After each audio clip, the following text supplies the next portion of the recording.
High students, আজ আমি class 5-এর লেসন 9-এর দ্য বার্ডস আই পড়াবো। দ্য বার্ডস আই অর্থাৎ পাখির চোখ। লেটস রিড, চলো পড়ি। It was a bright and sunny morning. এটা ছিল একটা উজ্জ্বল সূর্য আলোকিত সকাল। দেখো, ব্রাইট মানে উজ্জ্বল, আর সানি বলতে সূর্যে আলোকিত হওয়া। A large group of young boys, অল্প বয়স্ক ছেলেদের একটি বড় দল, গ্যাদার্ড জড়ো হয়েছিল, ইন দ্য উডল্যান্ড অর্থাৎ বনভূমিতে। মানে একটা বড় অল্প বয়স্ক ছেলেদের দল জড়ো হয়েছিল বনভূমিতে। With their bows and arose, তাদের ধনুক এবং তীর নিয়ে। দেখো, বোজ অর্থাৎ ধনুক এবং অ্যারোজ অর্থাৎ তীর। এবার প্রত্যেকটার সঙ্গে এস রয়েছে, তার মানে একের বেশি। যেহেতু অনেকগুলো ছেলে, তাদের কাছে অনেকগুলোই ধনুক থাকবে আর অনেকগুলো তীর থাকবে, এটাই স্বাভাবিক, তাই না? But they were not just ordinary boys, কিন্তু তারা শুধু সাধারণ ছেলে ছিল না। দেখো, এই অর্ডিনারি মানে হচ্ছে সাধারণ। দে ওয়ার 5 পাণ্ডবাস, তারা ছিল পঞ্চপাণ্ডব। অ্যান্ড দ্য 100 কৌরবাস, এবং 100 কৌরব অর্থাৎ 100 Kaurava. The 5 Pandava brothers and 100 Kaurava brothers were cousins, অর্থাৎ পঞ্চপাণ্ডবরা আর 100 অর্থাৎ 100 কৌরব অর্থাৎ 100 কৌরবরা, এরা ছিল খুড়তুতো ভাই অর্থাৎ কাকা জ্যাঠার ছেলে। But a fierce rivalry between them began to grow even when they were only children, কিন্তু একটা হিংস্র প্রতিদ্বন্দ্বিতা।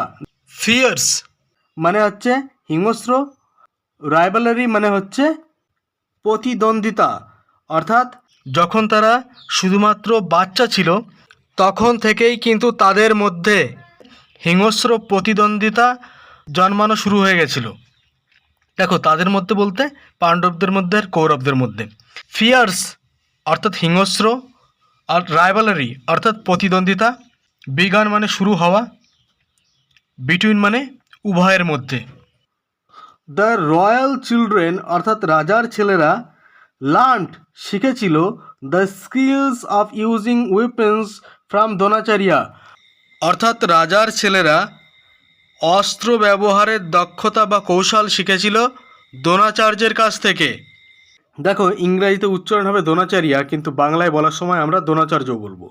হি অর্থাৎ সে, he was one of the greatest warriors of his time, অর্থাৎ তিনি ছিলেন একজন মহান যোদ্ধা তার সময়ে। অর্থাৎ তিনি বলতে দ্রোণাচার্যের কথা বলা হচ্ছে।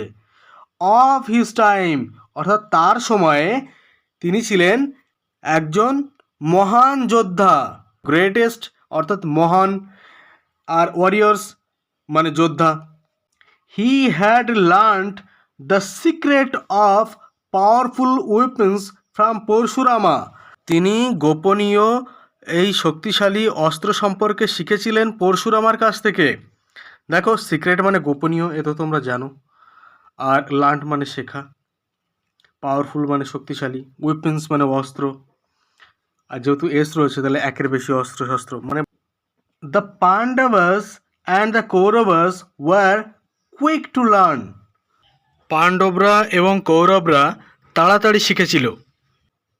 দে soon picked up various skills, খুব শীঘ্রই তারা অনেক ধরনের দক্ষতা অর্জন করেছিল বা শিখেছিল। All the princes learned the use of all weapons, মানে সব রাজপুত্ররা, দেখো প্রিন্সেস অর্থাৎ অর্থাৎ রাজপুত্ররা, লার্নড অর্থাৎ শিখেছিল the use of all the weapons, অর্থাৎ সব রাজপুত্ররা অস্ত্রশস্ত্রের ব্যবহার শিখেছিল। Each of them had their own favourite weapons, তাদের প্রত্যেকের নিজস্ব প্রিয় অস্ত্র ছিল।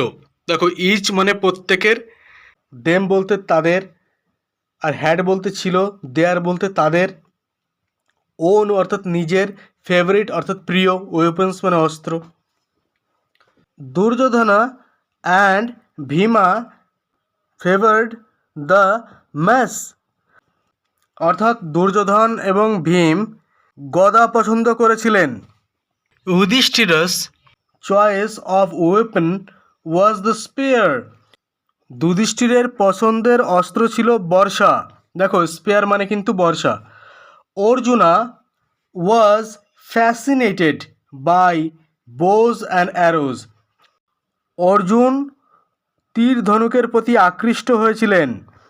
দেখো ফ্যাসিনেটেড বলতে আকৃষ্ট হওয়া। দ্য টুইন্স, টুইন্স মানে কিন্তু যমজ। The twins Nakula and Sahadeva were most comfortable with swords, অর্থাৎ যমজ নকুল এবং সহদেব তারা তলোয়ার ব্যবহারে সবথেকে বেশি স্বাচ্ছন্দ্য বোধ করতেন। দেখো মোস্ট মানে সর্বাপেক্ষা বা সব থেকে। The Guru treated all his disciples equally, অর্থাৎ গুরু তার সকল শিষ্যদের সঙ্গে সমান ব্যবহার করতেন বা সমান আচরণ করতেন। ডিসাইপলস অর্থাৎ শিষ্যরা, আর ট্রিটেড মানে ব্যবহার করা। But he liked Arjuna the most, কিন্তু অর্জুনকে তিনি সর্বাপেক্ষা বেশি পছন্দ করতেন বা সব থেকে বেশি পছন্দ করতেন। মোস্ট মানে সর্বাপেক্ষা।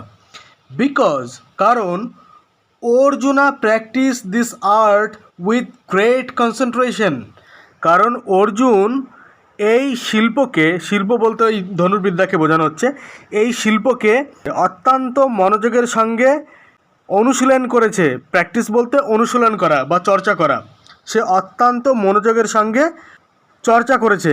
দেখো কনসেন্ট্রেশন অর্থাৎ মনোযোগ, গ্রেট বলতে মহান বা অত্যন্ত। সুন শীঘ্রই he became the best archer among all, soon অর্থাৎ শীঘ্রই সে হয়েছিল সবার মধ্যে সবথেকে ভালো ধনুর্বিদ। দেখো অ্যামং অল বলতে সবার মধ্যে। Duryodhana and his brother Dushasana did not like this at all, Duryodhan এবং তার ভাই দুঃশাসন এগুলো আদৌ পছন্দ করেনি। সাইলেন্টলি অর্থাৎ নিঃশব্দে বা নীরবে, a feeling of dislike grew in their hearts towards the Pandavas, নীরবে তাদের মনে একটা অপছন্দের মনোভাব জন্মেছিল পাণ্ডবদের প্রতি। দেখো টুয়ার্ডস দ্য পাণ্ডবস অর্থাৎ পাণ্ডবসদের প্রতি, আর হার্টস মানে তো হৃদয় বা মন। ওয়ান ডে একদিন, দে ওপেনলি ক্রিটিসাইজড দেয়ার গুরু, তারা একদিন খোলাখুলিভাবে তাদের গুরুর সমালোচনা করল। For showing favour towards Arjuna, অর্জুনের প্রতি পক্ষপাতিত্ব দেখানোর জন্য একদিন তারা তাদের গুরুর খোলাখুলিভাবে সমালোচনা করল। আচ্ছা কারা সমালোচনাটা করলো? কৌরবরা করলো, ওই যে কৌরবরা 100 ভাই, ওরা সমালোচনাটা করলো। দে অর্থাৎ তারা, টোল্ড হিম তাকে বলল, দ্যাট যে they were not any less skilful in archery, তারা বলল তাকে, অর্থাৎ তারা অর্থাৎ এই কৌরবরা তার গুরুদেবকে বলল যে তারা ধনুর্বিদ্যায় কম দক্ষতাপূর্ণ ছিল না।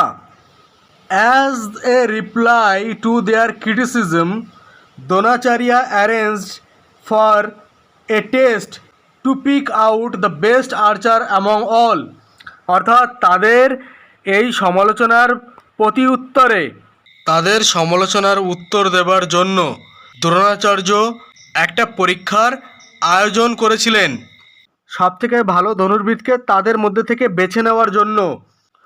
অন দ্যাট পার্টিকুলার ডে, সেই বিশেষ দিনে, Guru Dronacharya asked the students to gather by the woodland near his ashram, Guru Dronacharya সব ছাত্রদেরকে বললেন তার আশ্রমের পাশের বনভূমিতে জড়ো হতে।